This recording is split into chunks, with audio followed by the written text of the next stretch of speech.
नमस्कार प्रिय दर्शक बंधुरा सम्पार रान्नाघरे आपनादेर सकलके स्वागत जानाई। आज के आमी आपनादेर संगे माशरूमेर एकटी रेसिपि शेयर करछि। बाड़ीते थाका कयेकटी घरोया उपकरण दिए खूबई साधारणभावे आजके माशरूमेर एई रान्नाटी आमी करेछि। लांचेर जोन्नो माशरूमेर झोल बानिয়েছিলাম, सेई रेसिपि आज आपनादेर साथे शेयर करछि। रेसिपिटी यदि आपनादेर भालो लेगे थाके तबे चैनलटी सबस्क्राइब करे निये पाशे थाकार अनुरोध रइलो। माशरूमगुलो आमी प्रथमेई परिष्कार करे नेब। एकटी बड़ पात्रे एकटु बेशी करे जल निये तार मध्ये माशरूमगुलो दिये दिलाम। माशरूमगुलो आलतोभावे घषे घषे भालो करे परिष्कार करे नियेछि। प्रथमे एकबार माशरूमगुलो परिष्कार करे निये आरो एकबार परिष्कार जलेर मध्ये दिये माशरूमगुलो भालो करे धुए निচ্ছি। सब माशरूमगुलोई आमी खूब भालो करे परिष्कार करे निয়েছি। एबार आमी माशरूमगुलो केटे नेब। एकटा छुरिर साहाज्ये आमी माशरूमगुलो टुकरो करे केटे निচ্ছি। छोटो साइजेर माशरूमगुलो एकटी माशरूम दुटो टुकरो करे काटছি। एकटू बड़ो साइजेर माशरूमगुलो एकटी माशरूम चारटे टुकरो करेও केटे निते पारेन। एकইভাবে सबकटा माशरूम आमी केटे निয়েছি। माशरूमगुलो तो काटा हये गेছে, चलुन एबार बाकी उपकरणगुलो देखिए दिई। आजके आमी आलू दिए माशरूमेर झोल रान्ना करछि। सेई जोन्नो एकटी बड़ो साइजेर आलू पातला करे लम्बा लम्बा करे केटे रेखेछि। दुटो मिडियाम साइजेर पेंयाज कुचि करे केटे निয়েছি।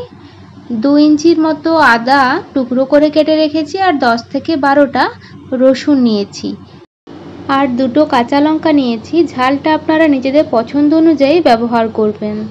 एबार आमी एकटी मशलार पेस्ट बानिये नेब। एई जोन्नो केटे राखा आदा रसुन एकटी मिक्सिंग बोलेर मধ্যে निये निচ্ছি। एर साथेई आमी आर्धेकगुलो पेंयाज कुचि दिये दिচ্ছি। आर्धेकगुलो पेंयाज कुचि राखছি तेले भाजार जोन्नो और बाकी आर्धेकगुलो मशलार पेस्ट बानिये निচ্ছি। एर साथे दुटो काँचा लंका दिलाम। काँचा लंकाटाও किन्तु आदा रसुन पेंयाजेर साथे बेटे निচ্ছি। मशलार पेस्टटा बानिये निয়েছি। चलुन एबार रान्नाटा शुरू करे दिई। प्रथमेই कड़ाईते सर्षेर तेल दिए भालो करे गरम करे निচ্ছি। तेलटा भालो करे गरम हये गिয়েছে। एबार केटे राखा माशरूमगुलो दिए दिচ্ছি। माशरूमगुलो अल्प लवण ओ अल्प एकटू हलुद गुঁড়ো दिए भेजे निते हबे। কিছুক্ষণ নাড়াচাড়া করার পর মাশরুমগুলো থেকে প্রচুর পরিমাণে জল বেরিয়ে আসবে। গ্যাসের আঁচটা অবশ্যই হাই হিটে রেখে মাশরুমগুলো নাড়াচাড়া করবেন। দেখুন প্রচুর পরিমাণে জল বেরিয়ে এসেছে। কিছুক্ষণ নাড়াচাড়া করতে করতে জলটা আপনা আপনি শুকিয়ে যাবে। 3-4 মিনিট পর মাশরুমগুলো কিন্তু বেশ ভালো মতো ভাজা হয়ে গেছে। মাশরুমগুলো ভাজা হয়ে গেছে তাই আমি তুলে রাখছি অন্য একটি পাত্রে।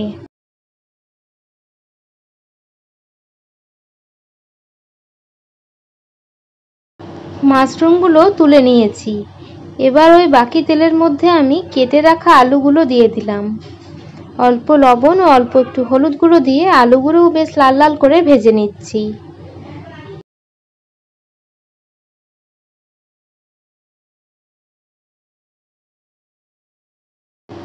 আলুগুলো বেশ লাল লাল করে ভেজে নিয়েছি।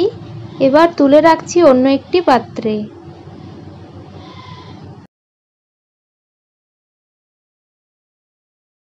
এবার ওই কড়াইতে আরও একটুখানি সরষের তেল দিয়ে দিলাম। 3 টেবিল চামচ মতো সরষের তেল দিয়ে গরম করে নিয়েছি। দিয়ে দিলাম একটি তেজপাতা, একটি শুকনো লঙ্কা আর হাফ চামচ গোটা জিরে। ফোড়নটা অল্প একটু ভেজে নিয়ে পেঁয়াজ কুচিগুলো দিয়ে দিলাম।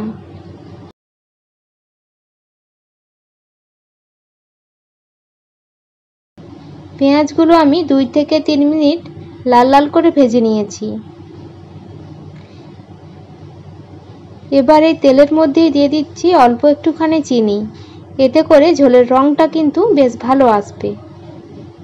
পেঁয়াজগুলো ভাজা হয়ে এসেছে। এবার আমি এর মধ্যে দিয়ে দিচ্ছি মশলার পেস্টটা। আদা, পেঁয়াজ, রসুন, কাঁচা লঙ্কার যে পেস্টটা বানিয়ে রেখেছিলাম সেই পেস্টটা দিয়েছি। সাথে দিচ্ছি হাফ চামচ হলুদ গুঁড়ো, হাফ চামচের থেকে একটু বেশি জিরের গুঁড়ো, হাফ চামচ ধনিয়া গুঁড়ো আর হাফ চামচ দিচ্ছি কাশ্মীরি লঙ্কার গুঁড়ো। পরিমাণ মতো লবণ দিলাম। এবার সব একসাথে ভালো করে কষিয়ে নিতে হবে। কষানোর সময় গ্যাসের আঁচটা অবশ্যই লো হিটে রাখবেন, এতে করে মশলাটা পুড়ে যাওয়ার ভয় থাকবে না আর ধীরে সুস্থে মশলাটা বেশ ভালো মতো কষানোও হয়ে যাবে। মশলাটা অনেকটাই শুকনো হয়ে গিয়েছে, তাই অল্প একটুখানি জল দিয়ে দিচ্ছি। আবারও মশলাটা ভালো করে কষিয়ে নিচ্ছি। মশলা থেকে যখন তেল ছেড়ে আসবে সেই পর্যায়ে দিয়ে দিচ্ছি ভেজে রাখা আলুগুলো। আলুগুলো দেওয়ার পর আরও 2-3 মিনিট একটুখানি ভালো করে কষিয়ে নিচ্ছি। এবার দিয়ে দিচ্ছি ভেজে রাখা মাশরুমগুলো। মাশরুমগুলো দেওয়ার পরও আরও 1 মিনিট মতো নাড়াচাড়া করে নিয়েছি।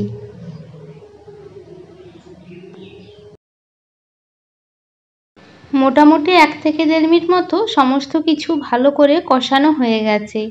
এবার দিয়ে দিচ্ছি বড় বাটির 1 বাটি গরম জল। ঝোলের জন্য আমি গরম জল দিয়ে দিচ্ছি, এতে করে তাড়াতাড়ি আলুগুলো সেদ্ধ হয়ে যাবে আর ঝোলের টেস্টটাও কিন্তু বেশ ভালো আসবে। জলের পরিমাণটা আপনারা নিজেদের প্রয়োজন অনুযায়ী দেবেন। ঢেকে রাখলাম 5 থেকে 6 মিনিট, তবে গ্যাসের আঁচটা লো হিটে রেখে রান্না করেছি। 5 থেকে 6 মিনিট পর আলুগুলো ভালো মতো সেদ্ধ হয়ে গেছে আর ঝোলটাও কিন্তু অনেকটা ঘন হয়ে এসেছে। এই পর্যায়ে আমি অল্প গরম মশলার গুঁড়ো দিয়ে দিচ্ছি। খুবই সামান্য গরম মশলার গুঁড়ো দিয়ে নাড়াচাড়া করে নামিয়ে নিলেই তৈরি হয়ে গেল দারুণ স্বাদের মাশরুমের ঝোল। আলু দিয়ে এইভাবে খুবই সাধারণভাবে মাশরুমের ঝোল একবার হলেও বানিয়ে দেখতে পারেন, অসাধারণ খেতে হয়। আজকের রেসিপি কেমন হয়েছে জানাতে ভুলবেন না, আর অবশ্যই বাড়িতে একবার এইভাবে মাশরুম রান্না করে দেখবেন। খেতে কিন্তু মাংসের ঝোলের স্বাদকেও হার মানাবে। রেসিপিটি ভালো লাগলে চ্যানেলটি সাবস্ক্রাইব করে নিয়ে আমার পাশে থাকার অনুরোধ রইল। ধন্যবাদ সকল দর্শক বন্ধুকে।